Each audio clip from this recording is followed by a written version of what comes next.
From script to screen, every film is brought to life by visionary creatives and executives, all sharing one mission: to captivate the audience.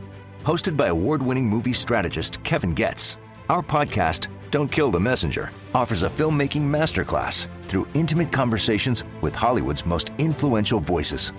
And now, your host, Kevin Goetz. In 1981, Black Enterprise ran a cover story called The $10 Million Gamble, about a young Motown executive boldly taking the company beyond music and into film and television. A groundbreaking move at a time when few women, and even fewer black women, held that kind of power in Hollywood. That executive was my guest today, Suzanne de Passe. By then, she helped launch the Jackson 5, among many others, and had written the screenplay, Lady Sings the Blues, proving that Motown stories could thrive on the big screen. As president of Motown Productions, she turned that success into an empire, producing movies, series, and specials that redefined what a music company could be. Suzanne's career is a masterclass in vision, courage, and audience instinct. The same qualities that drive every great filmmaker. Suzanne, welcome, and I am privileged and honored to have you here today. Well, you're going to make me blush. Oh. Thank you. Thank you for having me, and I'm looking forward to our chat. Well, let's start with the fact that we're here in large measure because we have a mutual friend, Tina Sinatra. Yes. We love her very much, and when I found out that you guys were besties, I would sort of slowly work on her incrementally, saying, we have to get Suzanne on my show. You got to help me. She's, oh, it's Susie. I'll just call her. Let's start with a young Suzanne. Where did you grow up? Where did it all begin? I think that I am among the most fortunate because I had such an eclectic, wonderful childhood and young adulthood. I was born in Harlem and lived in Harlem, went to a private school for 13 years called New Lincoln from kindergarten through 12th grade. Was that in the city? That was in the city on what's now called Central Park North. And it was a bit of a melting pot of a progressive private school. And I think in large part, a lot of my trust in my ability to look at something, think about it, critique it, and respond to it came from a lot of what went on not only in my family, but at New Lincoln. And so my grandfather was a physician practicing in Harlem. He had 3 daughters, of which my mother was one. A GP? Yes. His name was Dr. Lucian Brown. And he and my grandmother bought our home in Martha's Vineyard in the early 1940s. Oak Bluffs. Oak Bluffs on Waban Park. We were just there, by the way, a few summers ago, and we stayed in between Vineyard Haven and Oak Bluffs on that stretch where there's deep water docks. Right. But Oak Bluffs is probably where we spent most of our time because, A, it was closest, there's some wonderful restaurants, but it's so beautifully colorful, and those cottages. Yeah. And wasn't Jaws shot right near there? Jaws was shot down the road on State Beach between Oak Bluffs and Edgartown. And the shark, Bruce, used to be... Bruce. Everyone knows that name, right? Yeah. It's so crazy. Bruce used to pass by our house on a flatbed truck on his way to set. Did you ever tell Stephen that? No, I haven't had the opportunity. Oh, because that's so great. Now, I want to ask you, as a young girl, you went there for the summers? I arrived in Martha's Vineyard. I'm a July baby. Are you a Cancer? Yes. So am I. Are you really? Triple Cancer. I am. I'm double. Are you kidding? I'm not. Immediate connection we had. I'm Cancer, Pisces, all water. I'm Sun, Moon, and Rising Cancer. Wow. What day? June 26th. Okay, so Tina's the 20th, and I'm July 19th. I'm closer to Leo. But that's still Cancer. It's still Cancer. And she's an absolute Gemini. And she is, even though she's kind of on the cusp almost. Hey, Tina, you're a Gemini. Don't even think you're joining our Cancer club. Yeah, right. Right. Well, I arrived in Martha's Vineyard in a laundry basket at the ripe old age of 16 days. What does that mean? You arrived in a laundry basket. My family was coming from New York Yes. to Woods Hole to take the ferry across to the Vineyard. And the way they transported me was in one of those old-fashioned laundry baskets with the two wicker kind of handles on I thought you were left on a doorstep. No. Like with the nuns. That was, I guess, the equivalent of a car seat or a That's bassinet. hysterical. Honestly, Yeah. that's what I thought. I was like, what do you mean she was on a laundry basket? Okay, Yeah. so From 16 days old, every summer until I was 18, I was in Martha's Vineyard from the end of June until the middle of September. you still go. Absolutely. I was just there in July for 3 weeks. Incredible. You friends with like Stacey Snider? I'm having drinks with her today at 5. Would you tell her I love her? I will. And how about Peter Chernin? Well, I knew Peter when he was at Showtime, but I have never seen him on the Vineyard. Oh, my Lord. Not to name drop, but I Yeah. have to tell you that Peter Bart, who's a very dear friend, who's been a guest on this show, Huh? and also he's one of my, oh, that's so funny. He's one of the people on the back of my book Oh, yeah? as an endorsement, as is Peter Chernin. 2 of them out of the 5 are Vineyard people. Mm-hmm. Anyway, Peter had a family home there, and Peter's nephew is one of my best friends, Roger Bart, who's a Tony-winning Broadway performer. Oh, great. And so they go up there every year, and I went up there with Roger when I was in college, and I fell in love with it. And I know it's your happy place. It is my happy I can place. tell just energetically. So you grow up, you go to New Lincoln, you spend your summers in Martha's Vineyard, you begin to fall in love with entertainment? I think I fell in love with music more than entertainment per se, but my mother and my family were big consumers of what New York City had to offer in terms of the arts. The Metropolitan Opera, I'm talking about City Center Ballet, I'm talking about... So you had a very eclectic... I'm talking about Broadway, Wonderful. I'm talking about the Village Vanguard, I'm talking about The Bitter End. the Bitter End, and so many of the cultural, the Museum of Modern Art, the Museum of Natural History, the Whitney, Guggenheim, New York City At its best. at its unbelievable Most best. grand. What musical, either a show, an opera, a performance, had a particular influence early on as a child for you? I would say it was more of a cocktail of things. One thing building upon another. I had to take piano lessons, which I was woefully bad at, but I would practice. You and didn't like it? It didn't come naturally to me. Do you play now? I play at it. I have a baby grand piano, if that's anything. I've been taking 2 lessons a week for the last 15 years. And? I love it. I don't You really know- play for anyone because I'm a perfectionist, and I play because I love music so much, and it is one of my happy places, and also gives me a great decompression of Kevin time. And so I just love the idea of, What do you play? right now I'm working on a Chopin piece, Waltz in A minor, and that's been for a little over a year. And do you know Maria Janis? Yeah, I know her through my friend Suzanne Zada. Okay, so she's become a great friend. And of course, listeners, that's Gary Cooper's daughter, Maria Cooper Janis, who was married to Byron Janis. Byron Janis was considered one of the greatest piano virtuosos, but also a composer and an interpreter of Chopin and Liszt. When I went to visit about 6 months ago, I was in New York and I went up to their apartment on Park Avenue. Byron passed away about 2 years ago. There's 2 grand pianos in this Park Avenue apartment. And I told her about my piano playing, and she said, play something. I said, oh my God, no. I got in front of his piano and I'm beginning to play and I'm screwing up because I didn't have my music, Right. but I was so nervous. That's Yeah. the reason that it's for Kev. Yeah, right. I get you. Well, I took ballet lessons. My passion growing up was riding. Horseback riding? Yes. In New York? At Claremont Riding Academy on 89th Street and Columbus Okay, Avenue. this is blowing me away. I learned to jump there, but on the Vineyard, I taught at Dias Farm for 2 summers, young kids how to ride. Then you went to college? I went to Syracuse University and left. Why'd you leave?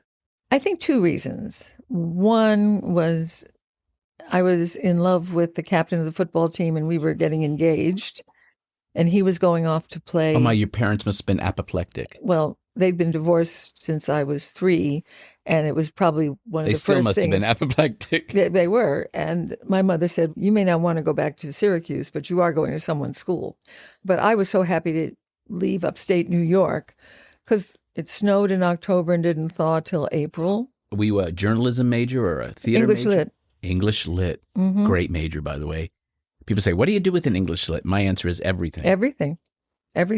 So you left Syracuse, and did you end up completing, or did you go right into the working No, world? I went to Manhattan Community College, and I loved it there because I was in my element. I was in New York, and there's a difference between have to and want to. For me, the have to was very difficult. But when it's the want to, it's a breeze. It's easy. It's engaging and it's interesting, and they're horses for courses. I mean, I didn't belong in upstate New York, and I knew it. Yeah, we sometimes follow these, that's the route we're supposed to take, and then you realize, not my perfect path. Right. And yet, Syracuse awarded me their highest alumni honor, the Arentz Award, which I went back to Syracuse and received, and I had gotten a Chancellor's Award before that. And I kept telling them, I said, but I didn't finish. And they said, but you're ours anyway. Oh. And it was very touching, actually. Very touching. What happened to the football player? He went on to cheat on me. And at the ripe old age of 19 or something. No, he was older. He was a senior. You know, he went to play professional football, and I would go down to some of the home games, what was called then the Redskins. Well, he was a fool. Now the Commanders. No, I thank him every day, and we're still friends. No, you're not. Oh, yeah. Incredible. Oh, yeah. Did he seek you out once you became famous? We kind of kept in touch over the years. You know, he ended up marrying someone else, and that was great with me. That's great. And, you know, not everybody is meant to be the thing that you meet them for the first time in your life. In other words, not everybody's supposed to be your best friend or your mentor or your husband, fiance. People transform in their relationship to you, I think. What's your superpower? I don't know if I have a superpower, but I am an enthusiast. You're a number 7? How do you know that? 'Cause I'm a 7. Enneagram. Unbelievable. I want to just say something, and I'm going to tell our listeners. I look at Suzanne across from me, and we are meant to be in each other's lives. I'm getting emotional. I don't know why, but let me just say, there is something so kind and elegant about you that I just am very moved by. Oh, well, thank you. My maternal grandmother named me, and my name is Suzanne Celeste de Passe. All 3 of my names French. have 7 letters. Oh. My first and last name end in a double letter E, and my relationship to my name is very intense, and that's where the 7, I think, comes from. You are not aware of the Enneagram.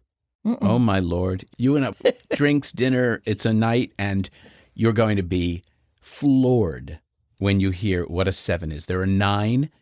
Listeners, do your Enneagram. You go online. It takes about 10 or 15 minutes to do, and you get the number. You're one of 9. And the different categories are like 1 is the reformer, 2 is the helper, 3 is the achiever, 4 is the individualist, 5 is the investigator, 6 is the loyalist, 7 is the enthusiast. Wow. 8 is the challenger, and 9 is the peacemaker. And not only are you mostly one thing, but you're also a wing of something that borders yours. So, for example, I'm a 7 enthusiast with a challenger border. My husband, Neil, is a 6, a loyalist. You know, you don't want to do bad by him because you're dead to me. You're dead to me. Don't even go there, you know. But he's a investigator on his wing. So we're going to get you set up with that because you are going to be so intrigued. I cannot believe that came out of your mouth. So your superpower is you're an enthusiast. Mm-hmm. Damn. I'm floored by that. I'm sorry. So tell me about that, though. How has that manifested in your life? I think there's an energetic fuel that comes from the world, your environment. And that fuel is received by me anyway in things that I'm interested in. And I'm excited by them. Insatiably curious. And I'm extremely curious, but I'm also easily distracted from something I'm pursuing because something else comes along. But let me ask you about the other thing that I observe from your career, which is your eye, your ability to identify talent, to identify something special, different, unique. Is that fair to say that that is a gift? I think so. I think it is a gift. And I think that I have been quoted as saying that if I have any talent at all, it is recognizing the talent of others and having a good idea what to do with it. Wow. Let's get to getting into the work world. You were young when you met Berry Gordy. Mm-hmm. How did you meet Berry? I had a friend who was with a group called Patti LaBelle and the Bluebells. Her name is Cindy Birdsong. Wait, Supremes? Yeah. And Cindy was tapped by Motown to leave the Bluebells and join the Supremes to replace Florence Ballard. And Cindy and I were friends, and she was coming to New York to do her first Ed Sullivan show. And I, by that time, was the talent coordinator of a club called Cheetah. Where was Cheetah? 52nd Street and Broadway, diagonally across the street from what is now the Ed Sullivan Theater. And so I wanted to take Cindy out for dinner to celebrate. And for some reason, I rented a limousine that I couldn't afford because I wasn't sure we would be able to get cabs and was showing off a little bit. So you are in this rented limousine. Sitting in the back seat behind the driver. This is important because I'm behind the driver. I wanted to go inside, but I'm much too well bred to go where I'm not invited. I could hear my mother, And so Cindy came out and said the words that changed my life forever. Now, mind you, this is 1967. She leaned in the car and she said, "Suzanne, Mr. Gordy's car has gone on an errand and he needs a ride to an appointment. Can we take him?" So the first time I met Berry Gordy, I gave him a ride in my limousine that I couldn't afford. He had an appointment at an art gallery. He, first of all, was astonished to see this kid With a limo. And I could tell he was trying to put it together. So when we got to his appointment, couldn't have been more than 20 minutes, he said, "Well, don't leave me. Come on in." So he went in the back and did whatever he was doing. He comes back out. We get back in the limo. He says, "Well, why don't you guys come to dinner at the Essex House," which was where they were all staying. By the way, you were invited in there. I know, I was invited. So there, I didn't have the presence of mind to release the limousine. Now, meanwhile, the Essex House is only like 5 blocks away from my 5-flight walk up on East 57th Street, where I have a roommate who had gone to New Lincoln also. You're like 21, 22? No, I'm 20. And in those days in New York, you could drink at 18. Oh, yes, I remember. I'm from there too, by the way. But I lived at 315 East 57th Street on the 5th floor. I think the closest landmark is across the street from what is now Mr. Chow. Mm-hmm. But it wasn't there then. So I could have walked home easily, but I was so swept up in it. We went in for dinner and all of his security team and entourage and all these people were just, "Where have you been?" And he's a little mischievous. So he was very happy to have had an alternative to give them the slip, so to speak, which he did. So now you're at the Essex House. We're at the Essex House in the dining room. They're bringing him the phone. They're whispering in his ear. There's a whole thing going on. And I'm like fascinated. Absolutely. Never seen anything quite like that. And we had dinner. And Cindy and I really didn't get a chance to talk. So the next day, I went back over because they had a concert at the Westbury Music Fair that night. Motown had booked them on the day off to do a concert. Very big arena space. In the round. Right, for those of you who don't know, back east. Yeah. And so I went back, and Cindy and I are in her suite and talking, and, I'm so excited for her and looking forward to watching the show the next night and all of that. And we're catching up on girly stuff. Get in the elevator, the elevator's coming down, elevator stops, doors open, and there, waiting to get on the elevator, in a Poochie dress with a Maltese puppy on her arm and a Sassoon wig and the eyelashes, is Diana Ross. Oh. By herself? Mm-hmm. Oh, Gets Lord. on the elevator. Cindy introduces me. She's politely cold. And we go down onto the street, 59th Street, and there are two limos there. And Miss Ross gets in the first limo, and Cindy and Mary Wilson get in the second limo. And this was the beginning of it becoming Diana Ross and the Supremes. And you could feel the tension. And not so much that I could feel the tension, but I had a different reaction when those two limos pulled away and I'm standing under the Essex House sign. And I looked at that and I said to myself, one day that's going to be me. I knew you were going to say that. I love that. I want that world. Mm-hmm. Whose limo did you want to be in? I wanted to be in the atmosphere of what that all means. When we come back, we're going to talk to Suzanne about the beginnings of Motown and the extraordinary film and television career she had. We'll be back in a moment.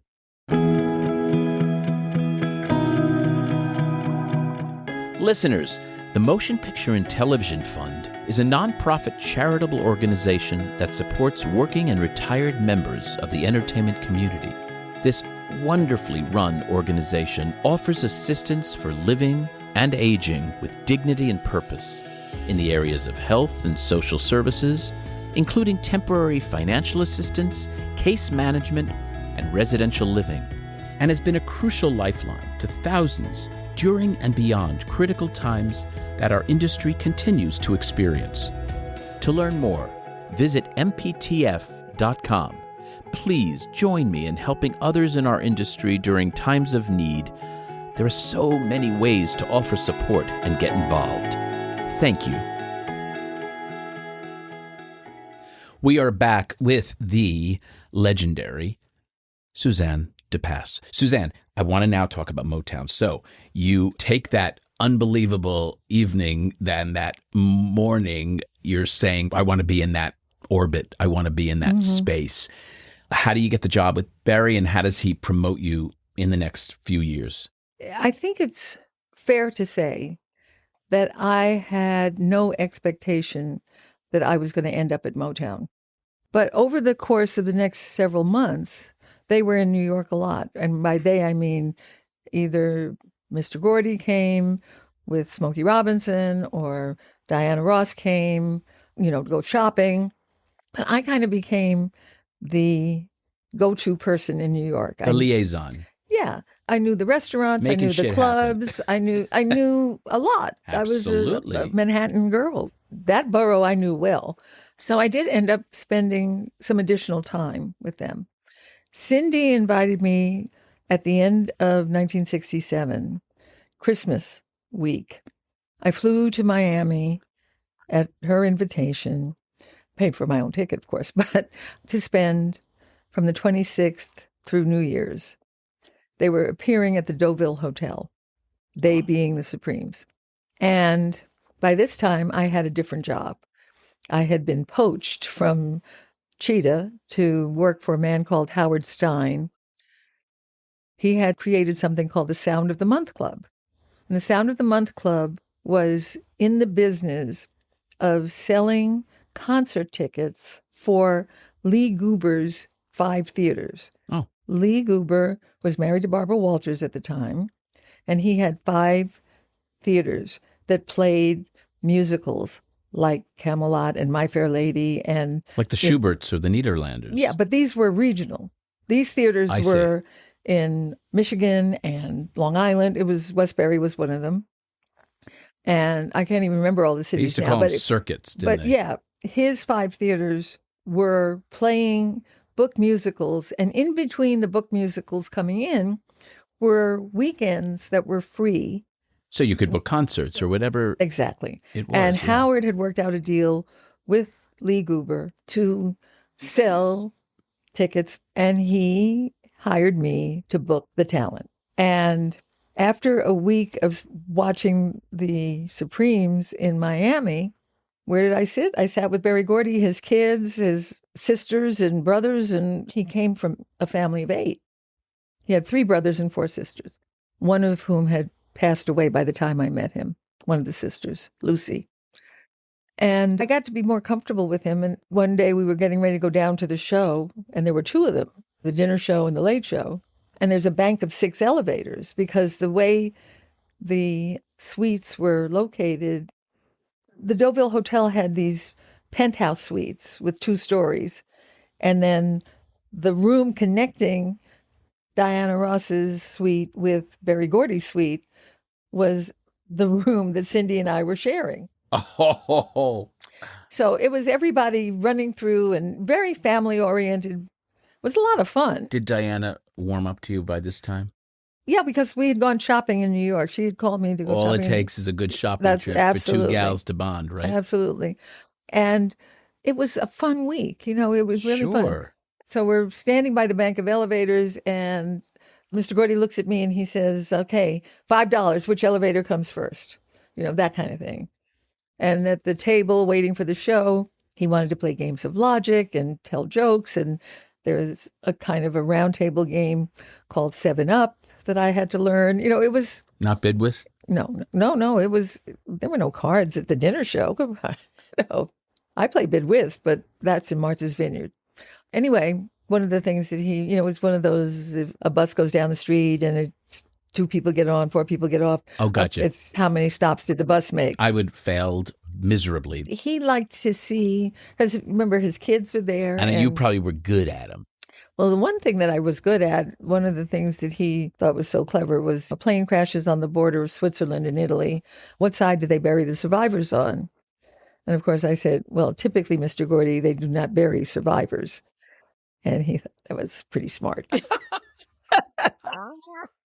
So anyway. It got you a job. Well, what happened was after several evenings of that, I felt more comfortable to say to him, after the New Year's Eve show, Diana Ross had a reception up in her suite. Mm-hmm. And I felt comfortable enough to say to him at that point, you know, Mr. Gordy, I have a new job and I'm having a wonderful time booking Sonny and Cher and Simon and Garfunkel. Oh, you're talking major acts that you booked. Oh, yeah. All these acts, because I was working with the agencies. Yeah, I get it. I know? didn't know that they were of that caliber. Oh, yeah. And I said, but I can never get answers on the Motown acts. Ooh. I deal with the William Morris Agency. They have to call someone called Mr. Abner, and he doesn't let them know if so-and-so's available, you know, if Smokey's available or the Four Tops or Temptations, whatever. And he looked at me and he said, well, I don't know what's wrong, but maybe we need someone like you to help us figure it out. You betcha. And 2 weeks later, they flew me out for my interview. You become the creative assistant to Berry Gordy. Yeah. So what was your primary job when you arrived in Detroit?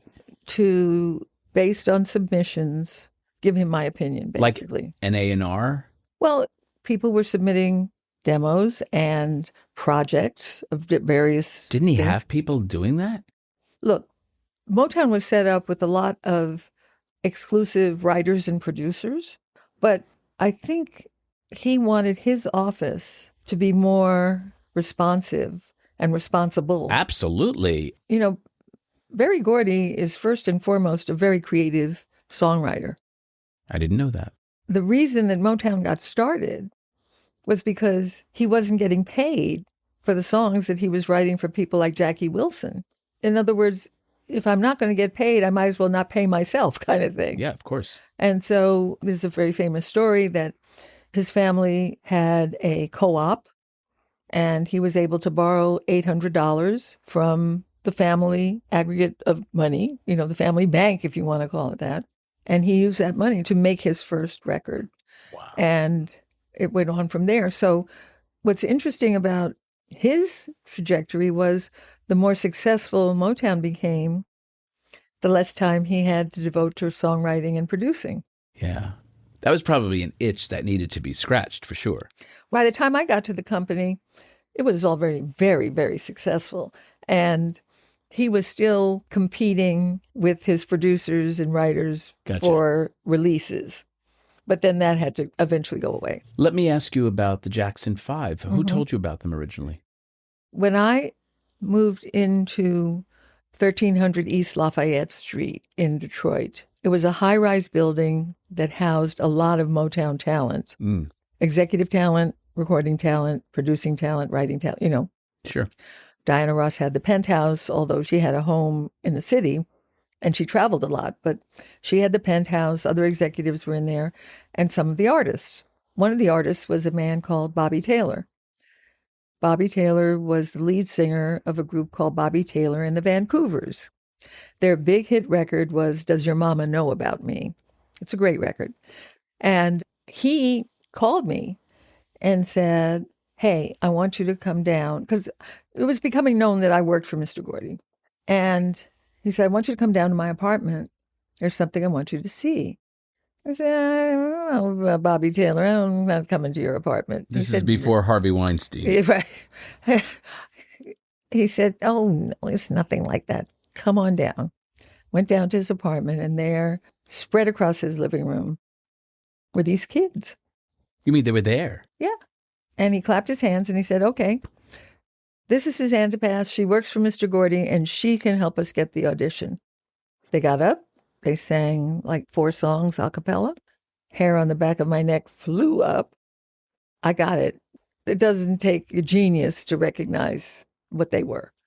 And I went back to my apartment. I think this was like late on a Friday or something.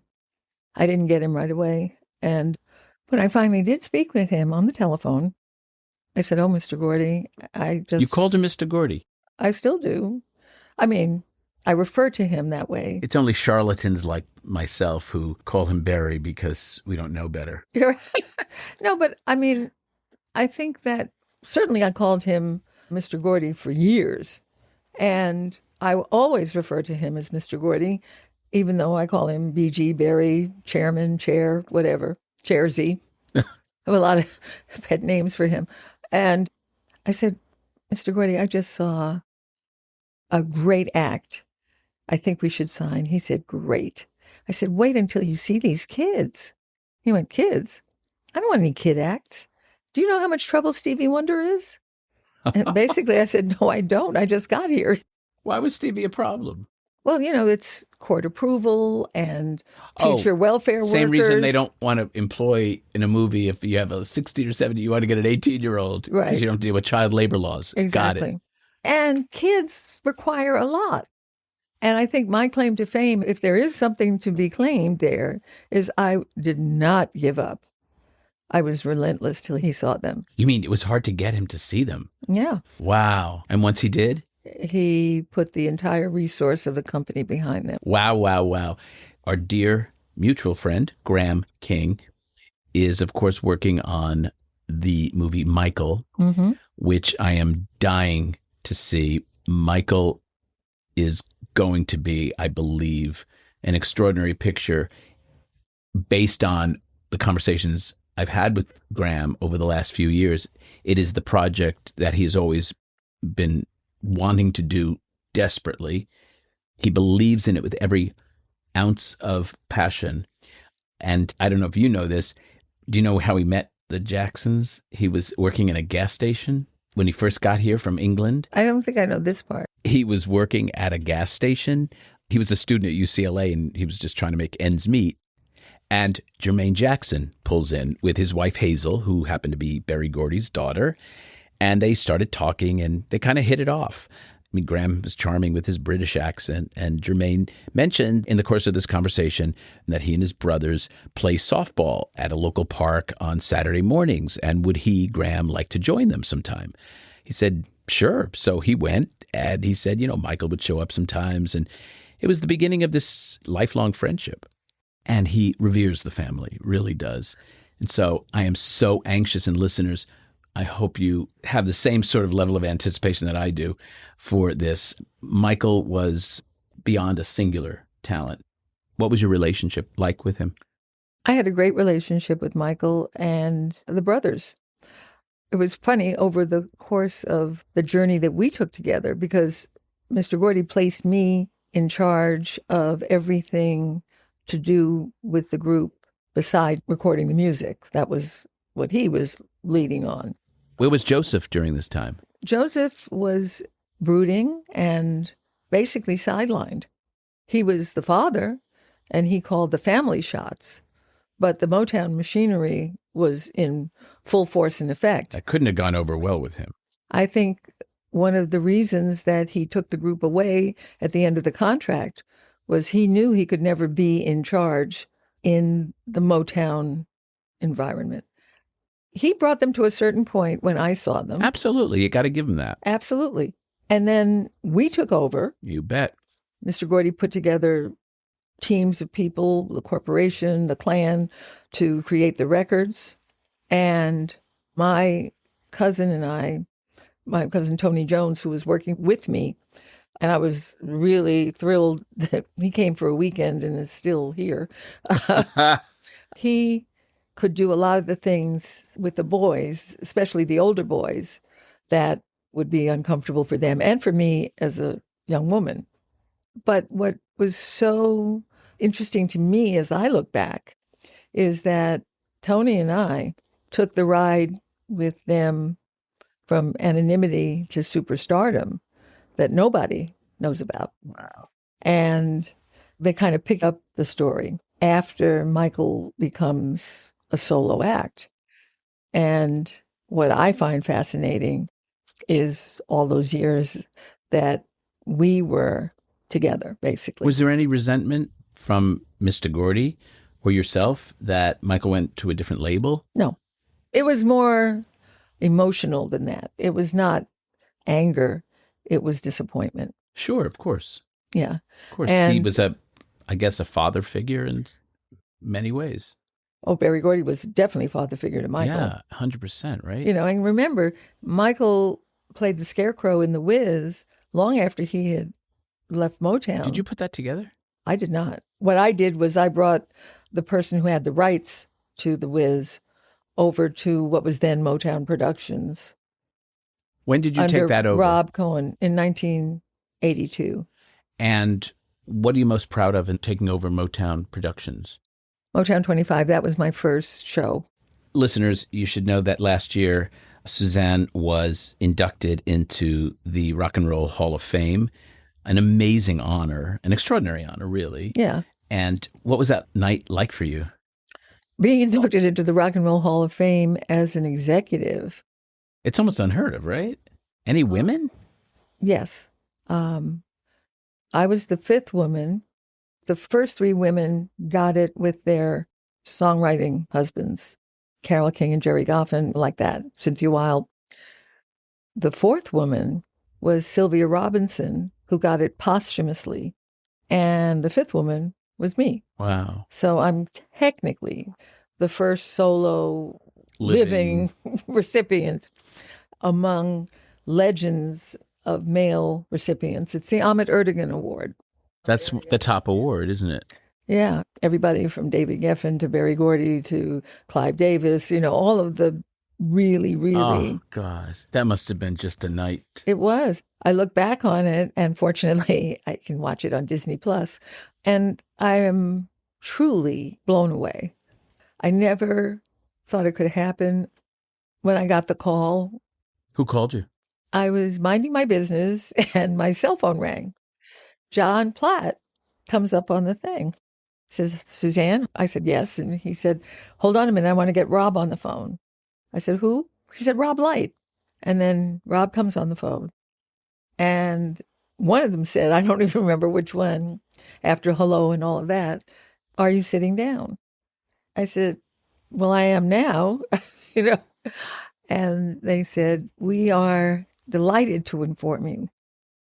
Oh, I'm getting touched. And I burst into tears.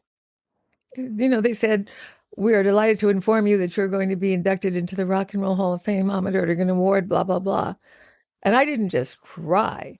I mean, those tears flew out of they didn't go down my cheeks. They went out into the universe. Well, it's like in your field, it doesn't get bigger. No, it doesn't. You did so many productions, movies, television, cable, linear. What stands out? Because we could probe that for an entire another episode, but what stands out during that period of time? Lonesome Dove, you did. Right. I mean, gosh, was that your idea to turn that into a Lonesome movie? Dove, this is what I think I mean about being enthusiastic and being interested. I met Larry McMurtry when my ex-husband, Paul and Matt, and I were at Canyon Ranch in Tucson, Arizona. Not too shabby. And Gloria Steinem was there. And she and Mort Zuckerman were dating at the time. And I ran into Gloria Steinem in the women's locker room. And she said, "Hey, Suzanne, Mort and I are going off campus tonight for dinner. Do you and Paul want to go?" And I had had about enough of that lettuce. So she said, We're there. She said, "We're going from Mexico." I said, "Yes." So we go to dinner. And she said, "We're joining some friends." And the friends that they were joining were Larry McMurtry and a friend of his, a woman called Leslie Silko, a wonderful author. And Larry and I just started talking. We hit it off. I said, "Next time you're in LA, I'd love to take you to lunch." He called me. And off we go to lunch. And I said, "Well, what do you have?" I kind of got to the point, because at this point, in terms of what do you have lying around, Larry? Yeah, I said, "What's kicking around the old trunk that hasn't been produced yet?" And he said, "I have a book coming out in June, but you probably wouldn't be interested in it. It's a Western." Fair play. I said, "Well, I would be interested. I love the West. I love horses. I'm a horsewoman." Oh. Blah, blah, blah. He said, "We'll call Swifty Lazar and my agent and let him know." I said, "I will." And I did. And you got it. I got Unbound Galleys in ream boxes. And I took home a box a night, and I thought it was great. I didn't even finish it before I made that call to... That's a very common occurrence. When someone is passionate about something, they read it halfway through and they say, "We're in." Yeah. I've heard that story so many times. It's so interesting. It's not that I didn't finish the book, but I got what you're saying, of course. You were so taken with it. You said, "This is something I want to spend 2 years of my life doing." Right. And I called Irving. He charged me $50,000 for an option. For how long? 18 months. It's a lot of money for 18 months. I didn't know better then. So I spent $50,000 of Berry Gordy's money on a book that I came to find out had been passed on by everybody. Thank you, Swifty. That's why they call him Swifty. And a woman who was working with us at the time, Diane Sokolow, she was working in Motown Productions. She had worked at Warner Brothers. And she came in and gave me the Warner Brothers coverage of Lonesome Dove, which was horrible.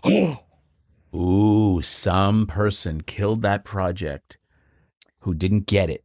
Right. Ooh. Mm-hmm. And now that's probably a great piece of advice you tell young people doing coverage. It's like, you better be very careful about. Well, not only that, but, now that there's AI and everybody plops it into AI and stuff like that. But I just believe there's no substitute for the human emotional response. Instinct. Yeah. Just that alchemy. Absolutely. So the Larry McMurtry and I spent a good deal of time together trying to figure out what to do. Because all of the... He knew that too, Larry, that everyone passed? I don't think he did. I think he came to know it. Right.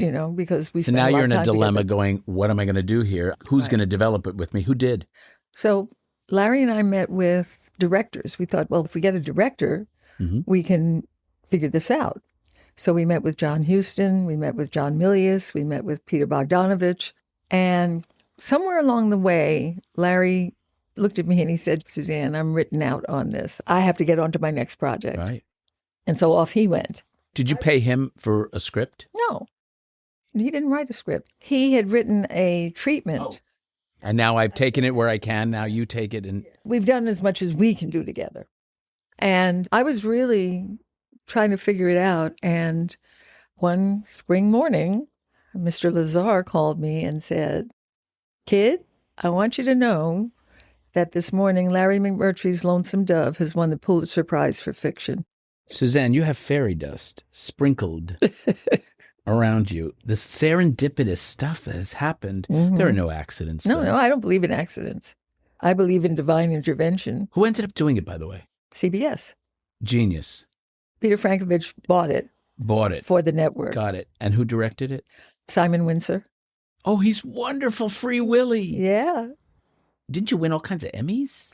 We were nominated for 19. We won 11, I think. Oh, my Lord. But we didn't win Best Miniseries. That's all right. We won the Golden Globe for the Best Miniseries. Yeah. We got a Peabody. You have a few Peabodys, don't you? Mm-hmm. Oh, God. Awards. So my new book, How to Score in Hollywood, has come out, and it's doing quite well, thank God. And the book is about understanding, before you shoot a frame of film, making the best business decisions you possibly can, right? Understanding the audience, not in the creation, because that's art. That's between you and the universe, or the writer or the creator and the gods.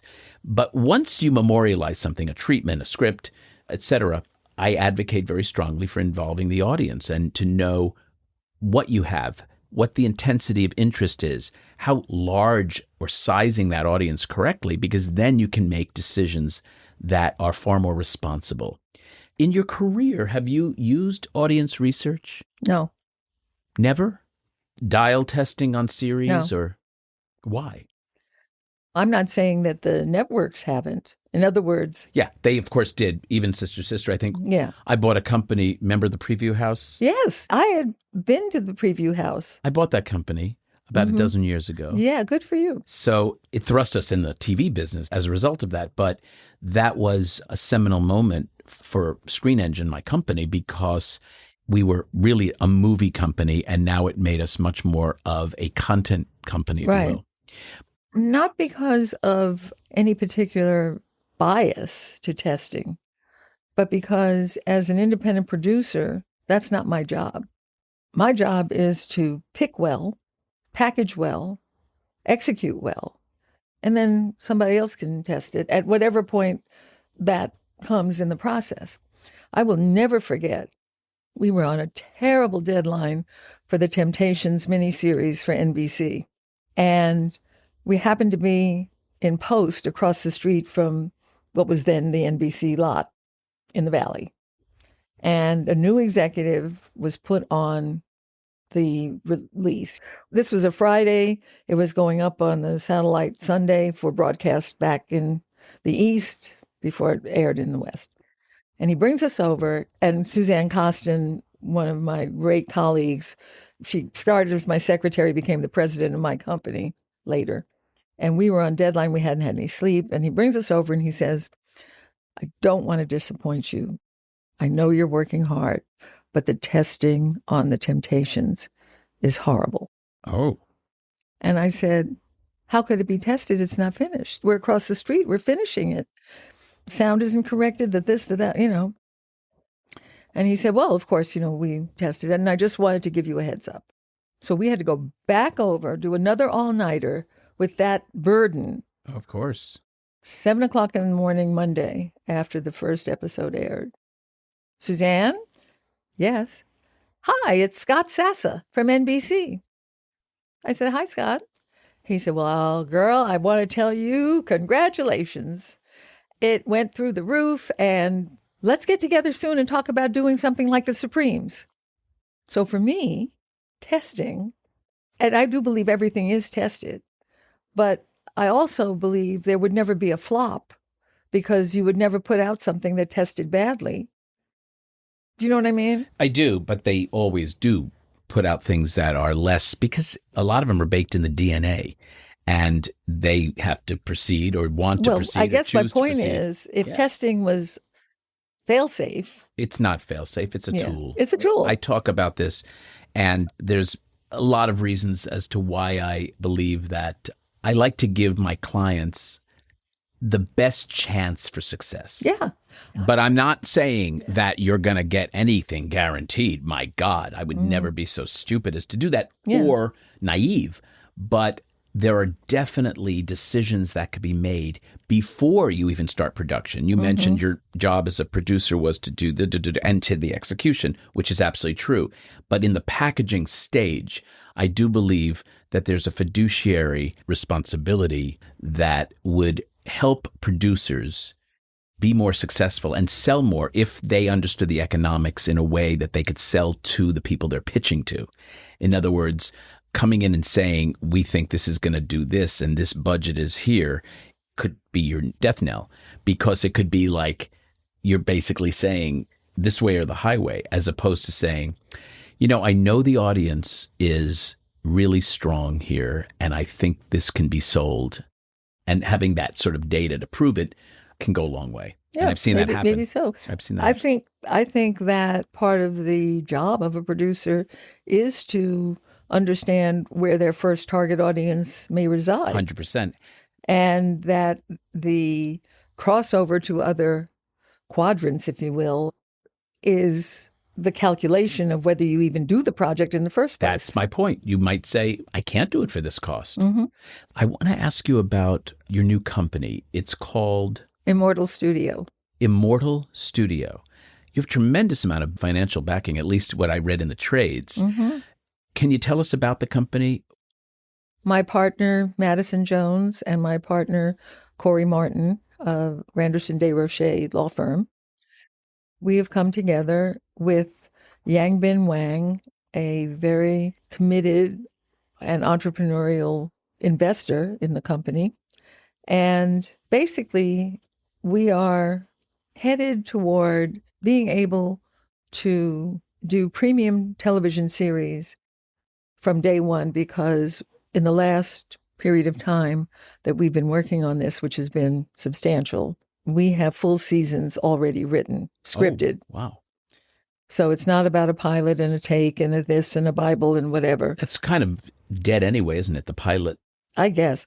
I think our mission is we want to be able to reach the audience and create wonderful content that is financed in large part by our company. So that you can have the agency to keep the vision and not... Right. The more people that pee on something, absolutely, it always leads to mediocrity, I call it the finger. doesn't it? Yeah, I call it the fingerprinting process. Yes. Everybody wants their fingerprints on it and stuff like that. I'm less elegant. And to be able to engage in what really is the important part of the business, which is wonderful storytelling, well told and executed, that is commercial. And to have it be, when you're looking at it on the screen, a version of what you envisioned it to be in the first place. Absolutely. Part of what our testing also does is keeps you honest. It starts at the process of pre-green light, brings it into what we call capability, pre-green light. Then we bring it into playability, which is the actual thing that you've produced, the pilot, the series, the full series, into marketability, and then into buzzability. So we're measuring all through the life cycle. Are you staying within the vision that you set out to make? Right. Which I think is very important. Are you encouraged by the future with the streamers, with new vertical format that's coming out now, or are you horrified by it? No, I'm not horrified at all. I'm very bullish on what the condition of the business is allowing people like us to do. I agree with you. I am very optimistic. And I think there's a lot of opportunity. Whenever I say that, what I just said, I get at least a half a dozen phone calls from people wanting to take me to lunch to say, can you just articulate those areas of opportunity? I'd love to hear what they are. Where do you think the biggest opportunity lies right now? I think the biggest opportunity lies in several places, but a very large opportunity to me is in being nimble and being able to adapt to this very fast-moving environment. And I think that a lot of the bigger companies are being sort of saddled down with a bureaucracy and a procedural requirement that makes it very business focused, but not artist friendly. Is it fair to say Immortal Studio will take the artist friendly approach and be nimble and pivot accordingly? Absolutely. Was that a leading setup or what? Thank you. I mean, seriously, right? Yeah.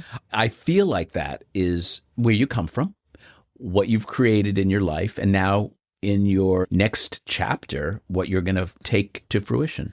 I think there's more money than great operations and ideas. Money is not the problem. Money is a source of fuel for concepts that are worthy. Are the networks dead? I don't think they're dead. I just think that they need to do some pivoting themselves. Is linear television dead? Because cable really is going down in terms of audience. I think that this period is one of a chaotic, very uncertain, very messy. And from that comes great change. From that comes great change and great opportunity. And I'm excited about the future. I'm excited about the projects that we've put together over these last few years and developed full seasons. So a lot of people want to put their fingerprints on it and they want to be involved but there are some places, I believe, that will say, thank you, God. I just saved 5 or 8 or 10 or however many millions of dollars of speculative money because I can read it and say, I like it, I hate it. I would only add one thing to that, and I won't say anything beyond this. I love what you said. I would just add the audience to the equation. They should get a seat at the table, not the decision maker, but a seat at the table because you're making it for them. Mm-hmm. That's my own. Well, I think that you've touched on something that's very interesting to explore because in my experience, the ability to do that has been much more exotic and much more out of reach. And used as a weapon often. Very often. Not as a tool. Not as a tool. And I am the first to say it. Suzanne de Passe, thank you so much for spending time with me, sharing your insights, opening up like you did. This was a joyous conversation, and I hope you feel the same way. I do feel the same way. I enjoyed talking to you, and it's rare to have the opportunity to really share with people a person who is so knowledgeable and so well-versed and so shorthandy in terms of not having to go to, well, first there was camera and then we had to get to sound. And, Exactly. It's like very refreshing. And I am dying to hear more about your projects at Immortal Studio. I can't wait to tell you about my book, How to Score in Hollywood. I can't wait to read it. And by the way, do not feel that I'm adverse to learning some new stuff. I love that, and it makes me further love you. Thank you so much. To our listeners, I hope you enjoyed this conversation. For more insights into filmmaking, audience testing, and the business of Hollywood, I invite you to check out my books, Audienceology and How to Score in Hollywood, at Amazon or through my website at kevingoetz360.com. You can also follow me on my social media. Next time on Don't Kill the Messenger, I'll welcome the creatively inspirational director, producer, and screenwriter, John M. Chu. Until then, I'm Kevin Goetz, and to you, our listeners, I appreciate you being part of the movie-making process. Your opinions matter.